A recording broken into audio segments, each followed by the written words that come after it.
In the last video, we talked about the three-dimensional coordinate system. We learned how to label using an ordered tripole of real numbers every point in space. We also learned about the distance formula and the basic objects in a three-dimensional space like spheres, like cylinders, and we talked about a particular example where I said that it is an example of a more general type of surface. This surface that I am talking about is a member of a family of surfaces known as the quadric surfaces. In general, a quadric surface is a surface in R3 whose equation can be written in the form as shown, where the coefficients are all real numbers and the numbers a, b, c, d, e, and f are not all zero. It means to say that at least one of them has to become zero. As you can see, the equation consists of quadratic terms, which are variables with exponents 2. These terms dxy, exz, fyz are mixed type terms because this consists of product of two different variables xy, xz, and yz. These are also degree 2 terms, but these are not quadratic. Now, it can be shown using a more advanced method, which is beyond our scope, that if we use some rotations of axes, it can be shown that the first equation can be reduced into the following equation. What I mean to say is that this d, xy, exz, and fyz terms are indications that axes of the quadric surface are rotated at some angle. Hence, in this lesson, we will only be considering quadric surfaces that has this equation or that has this form. Furthermore, the second equation, the equation 2, can be reduced into either of the following standard forms. As you can see, the constant term here, j, can either be 0 or not. If j is 0, equation 2 falls under this category. J is 0, or the constant term is 0, right? If j is not 0, then I can basically place j on the right side of the equation, so it becomes minus j, and because it is not 0, I can divide both sides of the equation by minus j, so the right hand side will then be normalized to a value of 1. So technically, there are only two standard forms. The one where the constant term is 0, or the one with constant term equal to 1. Okay? Furthermore, the linear terms gx, hy, and iz are only indications that the axis of the quadric surface is translated to some direction or to some point. Hence, using translations of axes, the linear terms may further be eliminated. So, basically, yung ating basic standard form, parang wala or absent na yung gx, hy, iz. Because yung equation na may gx, hy, at iz, these are just translations of the basic standard forms. Okay, in this lesson, we will be talking about 6 types of quadric surfaces. We will learn how to identify a quadric surface using its equation and describe a portion of its graph. So the first type of quadric surface that we will be talking about is an ellipsoid. This is an equation for an ellipsoid. The equation takes the form of x squared over a squared plus y squared over b squared plus z squared over c squared equals 1. As you can see in the equation, all the quadratic terms are present. Second, the coefficients of the quadratic terms are all positive. And the last characterizing property of its equation is the fact that the constant term is 1. How about the graph? Now, to know the graph of a quadric surface, we normally identify the traces it makes with the coordinate planes. So, for example, when we want to know the trace that this ellipsoid is making with the xy plane. So this is the xy plane, right? So this is the xy plane. When we want to know the trace that it makes with the xy plane, we just set z equal to 0 because in the xy plane the value of z is 0. And when z is 0, this term will be absent. And what you have is an equation for an ellipse, as shown in the diagram. Next, to know the trace that it makes with the xz plane, we will simply set y equal to 0. And when we do that, what we see is an equation of an ellipse in the xz plane. In the graph, it is as shown as follows. So this ellipse is the ellipse or the trace in the xz plane. Finally, the trace in the yz plane can be obtained by simply setting x equal to 0. And again, we have seen an equation of an ellipse in the yz plane. It is sketched as follows. We call this as the skeleton of the graph because it tells you a feature of the graph but not entirely the graph. But using the skeleton, we can somehow guess the nature or the behavior of the graph. Now, putting some shading, we will see the graph of the ellipsoid and we'll label some important points. As you can see, this A, it meant to say that from the origin, you move A units forward in the x direction and A units backward in the x direction because of this A. On the y-axis, we move forward B units, we move backward B units, and in the z direction, we move forward c units and downward c units. So all of these are the intercepts of our ellipsoid. In real life, we can see several objects depicting a shape of an ellipsoid. For example, even the shape of our Earth is an ellipsoid.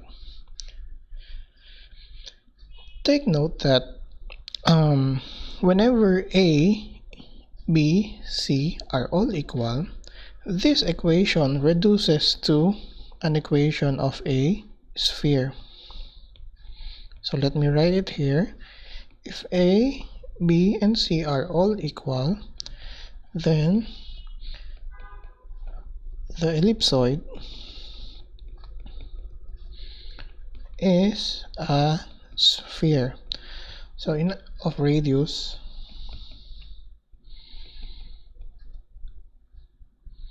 A, or pwede ring B, or pwede ring C, right? In other words, the sphere is just a special case of an ellipsoid. For the second type, we are going to look at the hyperboloid of one sheet. Now, why is it called a hyperboloid of one sheet? First of all, as you can see in the equation, all the quadratic terms are present. Once again, the constant term is 1, and exactly one term is negative, or exactly one quadratic term, is negative. So the other two are positive. So if you get a configuration like plus plus minus, or let me emphasize that this is just one among the other basic forms, because this negative sign can go, or it can be placed elsewhere. So for example, I can have minus x squared, then plus y squared, then plus z squared, or positive x squared minus y squared, positive z squared. So it meant to say that we are not restricting ourselves into this form. There are other basic forms, and as a result, if we move this negative sign somewhere here or here, only the orientation of the graph will be affected. Okay, so again, the constant term is 1, exactly one term, one quadratic term is negative, and all the quadratic terms are present. As for the graph, again, we will look at the traces that it makes with the coordinate planes. For the traces, we shall see that the traces on the coordinate planes are 2 hyperbolas and 1 ellipse. To see this, so in the xy plane, we simply set z equal to 0, and when we do that, what we see is an equation of an ellipse. Right? Ellipse. On the xz plane, we set y equal to 0. What we see is an equation of a hyperbola because of the minus sign. The transverse axis of this hyperbola is the x-axis. And if we let x equal to 0, the trace that it makes with the yz plane is again a hyperbola. That's why the graph has 2 hyperbolas as traces and 1 ellipse as a trace in the coordinate planes. Okay? Now, the hyperboloid of one sheet has an axis.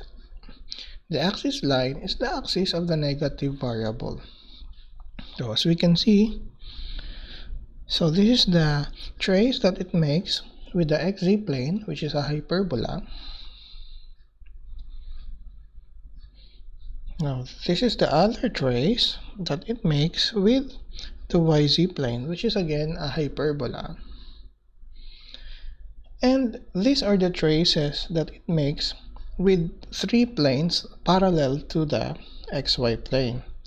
This one is the trace it makes with the xy plane, which is an ellipse, and these two are the traces it makes with an arbitrary plane. Let's say z equals c, at a height c.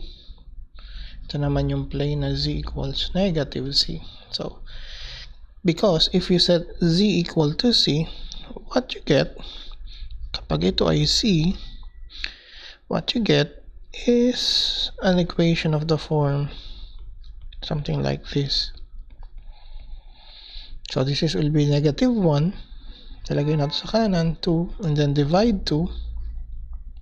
This is still an equation of an ellipse. So either in the plane z equals c or z equals minus c, what you get is an ellipse of the same size, right?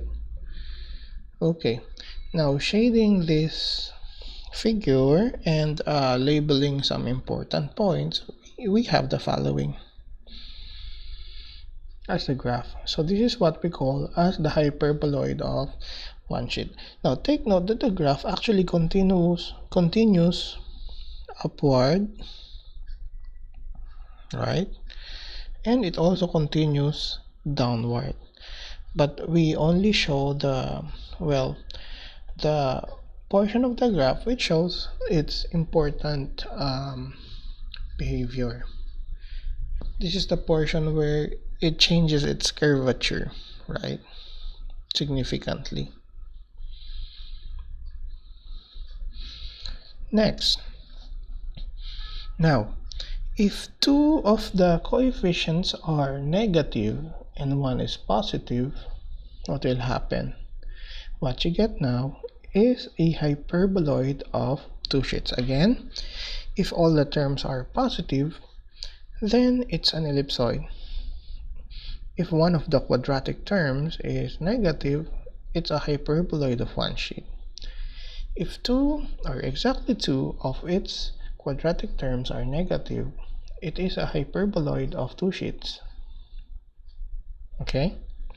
Now, for all of these examples, the constant term is 1. Now, what are the traces of hyperboloid of two sheets? Well, on the coordinate planes, there are only two traces, only two hyperbolas. Why? Let us see why. If we look at the trace that it makes with the xy plane, so we set z equal to 0, what we get is an equation like this. Notice that because the left hand side has minus signs and the quantities are squared, in other words, the left hand side is always negative, right? So it cannot be equal to 1. Therefore, on the xy plane, this equation cannot be true. So the trace that it makes is nothing, or the empty set. So it doesn't have a trace, or the surface will not pass through the xy plane. However, on the yz plane, for example, what you see is a hyperbola whose transverse axis is the z-axis. Also, in the xz plane, what we see is another hyperbola whose transverse axis is the z-axis. Now take note that in this graph, or in this form, the axis of symmetry is the axis of the positive variable, because two are negative. In other words, the one with a different sign, right? So in this case, it is the z-axis. Now let's look at the graph. If we draw the trace that it makes with the xz plane, there, as you can see, the transverse axis of this is the z-axis. The transverse axis, by the way, is the line that connects the two foci of the hyperbola. On the yz plane, again, this is a hyperbola whose transverse axis is the z-axis once again, right? And then shading. Now, these ellipses are what we get when we take the trace of this hyperboloid on a plane that is above the vertices. Let's say at z equals maybe at z equals 2c or maybe 3c, right? Because if we cover this one, magiging positive ito upon this one. When you replace the value of z by a large number, right, this will be positive, and then ilalagay mo siya dun, this side will become negative, and because may negative signs ito, mawawala lang sila, multiply ka na negative 1, what you get is an equation of an ellipse. Okay? So shading and labeling some important points. So this is the graph of the hyperboloid of two sheets. Okay? We now move on to the fourth type of a quadric surface, which is what we call as a cone. Now, how does it differ from the first three types? So evidently, for a cone, the constant term is 0. For the equation, again, the constant term is 0. All the quadratic terms are present, and it is important for a cone that the quadratic terms must not have the same sign. So it doesn't really matter if this is minus minus plus. It could be minus plus minus or plus minus plus, so long as the three signs are not really the same. Okay? Bawal yung minus minus minus, because kapag ito yung minus minus minus, parehas lang yun sa plus plus plus, because the right hand side is 0. You can just multiply by negative 1. And the only solution for that equation is the 0, 0, 0. So it will reduce to simply a point in space, and we don't want that. That's why for a cone, as a hint, 0 yung constant term at magkakaiba yung coefficients ng mga quadratic terms. Bawal pare-parehas ang sign. Now for the traces, if we look at the trace that it makes in the xy plane, so let us try to work here. So if z is 0, what we get is this equation, right? And when you multiply negative 1 on both sides, you will just get this equation. Now, because the left hand side is a sum of two squares, the only way for the equation to be satisfied is when x and y are both 0. And therefore, the only point that is in the trace in the xy plane is a single point, which is the origin. So the surface will pass through the xy plane only at the origin. Is that clear? Now for the xz plane, ry is equal to 0. In that case, the equation reduces to the following, which is a difference of two squares on the left hand side. You can actually simplify or factor that into the following, right? And then using the principles of algebra, we can see that z is plus or minus c over a x, which is an equation for a pair of lines. One has a slope of c over a, the other one has a slope of minus c over a, and both of them passes through the origin. Similarly, you can do this as an exercise. When you set x equal to 0 or in the yz plane, the trace is again another pair of intersecting lines. And again, for the cone, the axis of symmetry will be the axis of the variable whose sign is different from the other two. So in this case, the axis is the z-axis. So let's look at the graph. So this is the pair of lines in the xz plane as the trace. This is the another pair of lines in the yz plane as trace. As you can see, in the xy plane, the only trace is the only point in the trace is a single point, right? Alright. Now when we choose large values for z, let's say z equal to c, if z is equal to c, or in the plane z equals c, or z equals minus c, this term will just become 1. And if you move these two terms on the right, what you see is an equation of an ellipse. That's why at level c and level minus c, the traces are just ellipse. So this is your cone. If you shade the cone, you will see that it is becoming more evidently a cone. And these are the labels of some of the important points. Now this trace above, no, is the plane z equals c. Ito naman, yung plane na z equals minus c.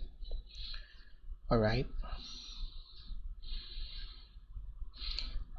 Alright, so our first four examples are, again, the ellipsoid, hyperboloid of one sheet, hyperboloid of two sheets, and the cone. If there's one thing that's common about these four quadric surfaces, is the fact that all of them are symmetric about a point. In other words, they all have centers. That's why they are also called as the central quadric surfaces. The last two examples are non-central quadric surfaces because the other two examples are not really symmetric about a point. Okay, so for the fifth type, we have the elliptic paraboloid.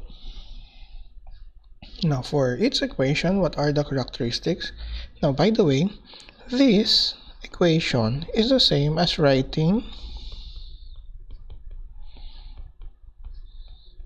equals 0. That's why in this form, we consider the constant term as 0. Now, what are the characteristics? Only one variable is degree 1. So the other variables are degree 2 and of the same sign. Did you get that? One variable is degree 1. The other two variables are of the same sign. So kapag positive yung isa, positive yung isa. Pag negative yung isa, negative yung isa. Pwede mo rin naman gawing linear yung x.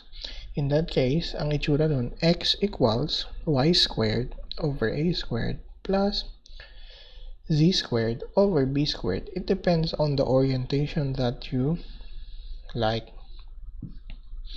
Parang mag-move lang or magro-rotate lang yung paraboloid mo at an angle of either 90 or 180 degrees. Okay?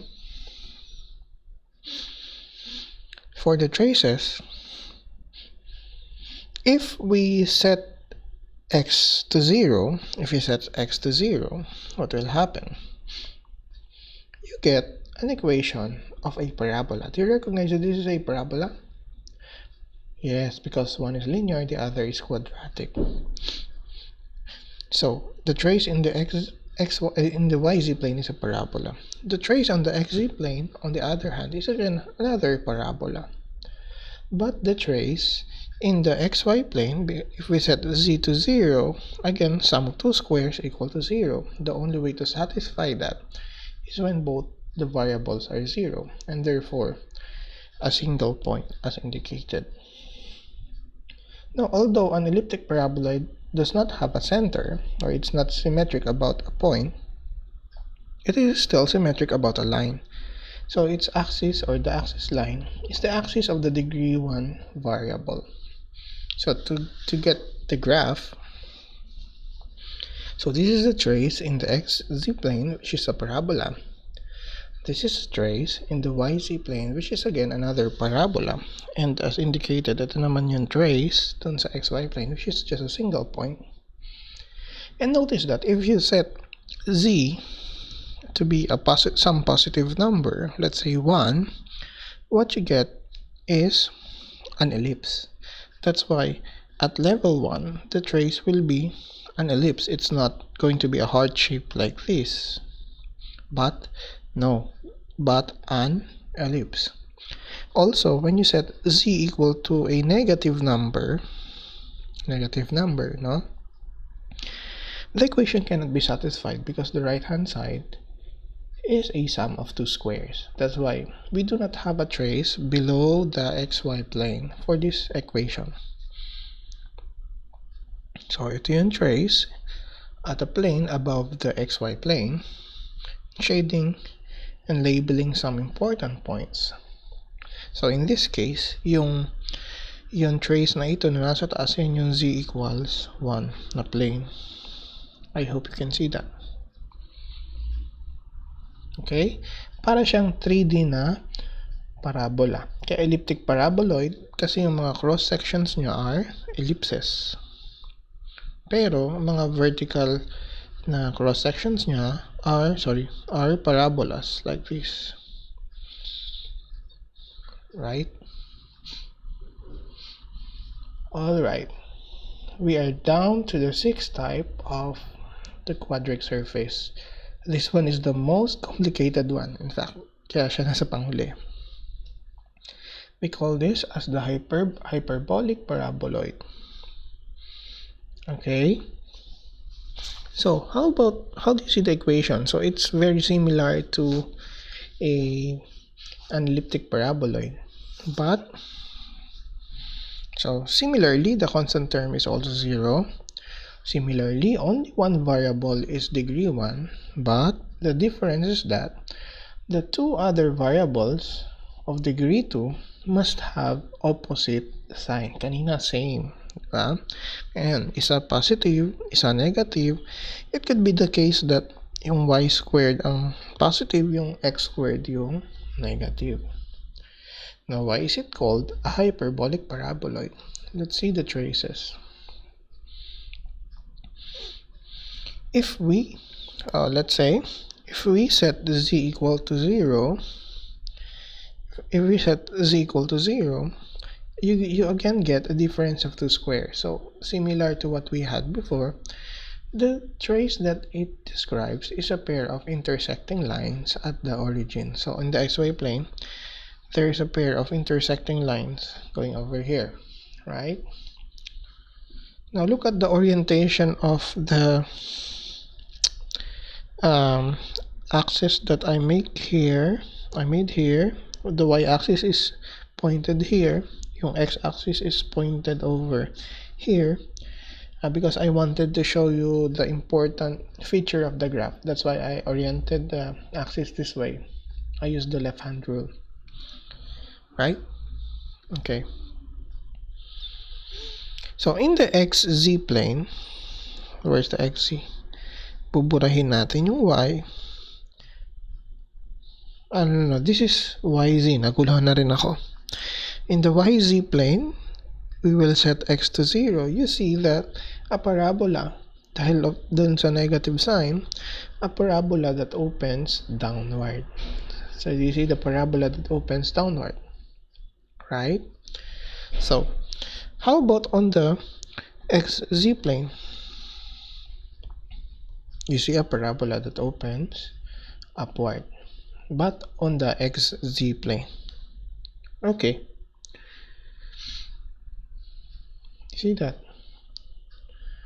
Now, if you set z to be a negative number, let's say negative 1, then multiplying negative 1 on both sides, now let's say z equals negative 1.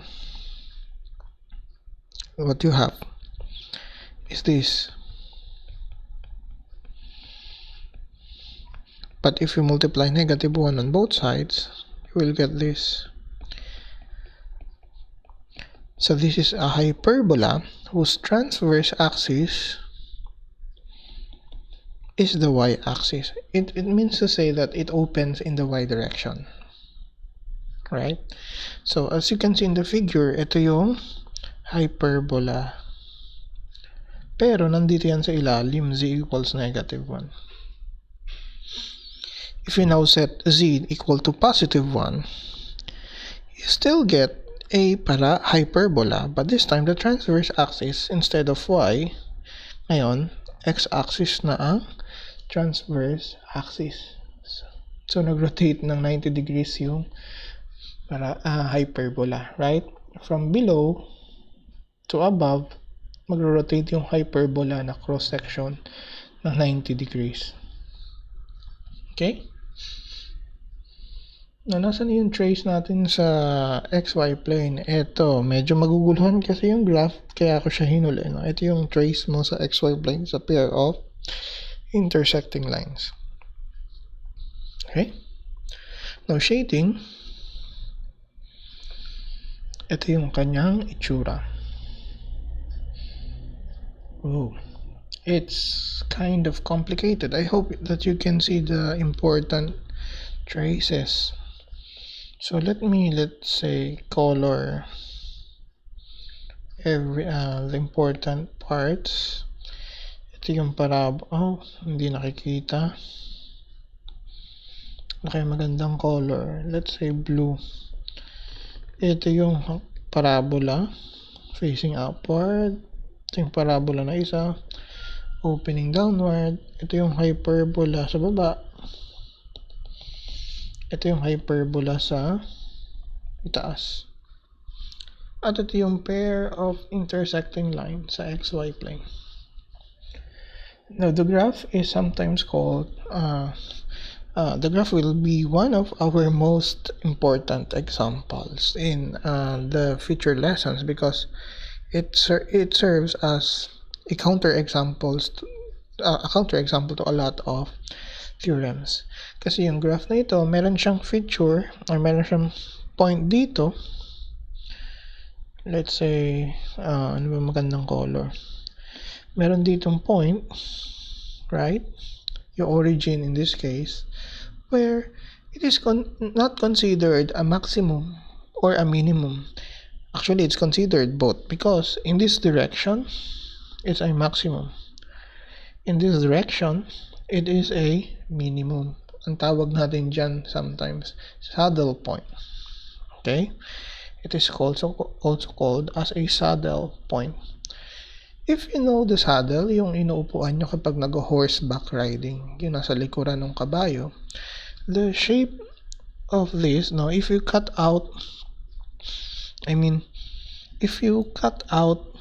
a circular portion of this graph, what do I mean by that? If you use a cylinder,